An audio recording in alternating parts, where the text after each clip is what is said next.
African Americans certainly do,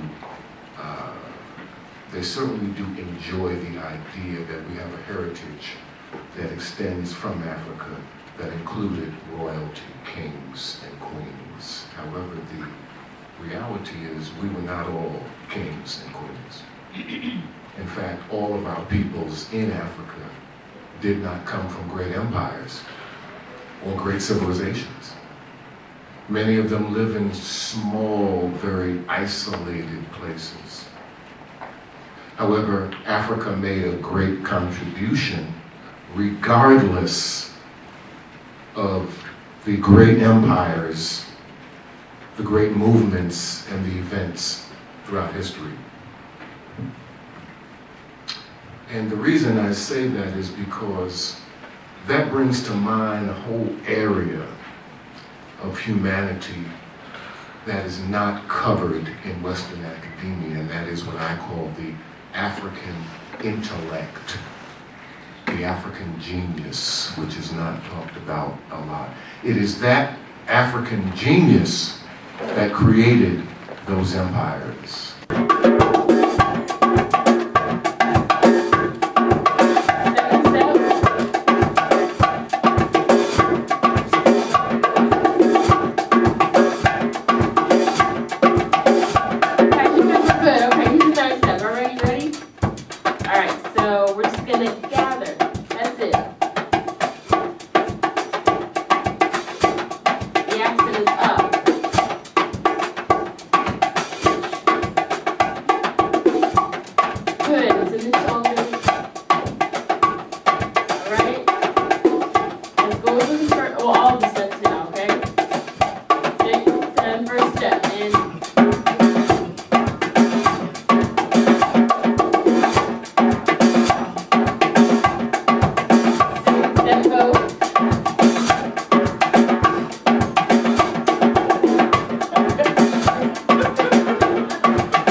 This evening is the importance of Egyptian history, its origins, and why it was important to remove it from the pages of history.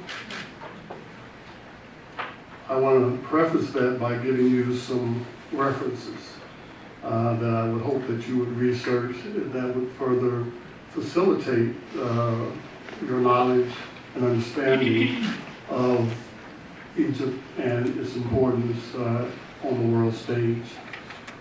Some of the texts that I would suggest that you ladies and gentlemen read is Chancellor Williams' The Destruction of Black Civilization, Bruce Williams' The Lost Pharaohs of Nubia, Sheikh Anta Diop, Civilization and Barbarism and the Origins of African Civilization, John G. Jackson, Pagan Origins of the Christ Myth, and Tracing the Christ Stories 1,000 Years Before Christ.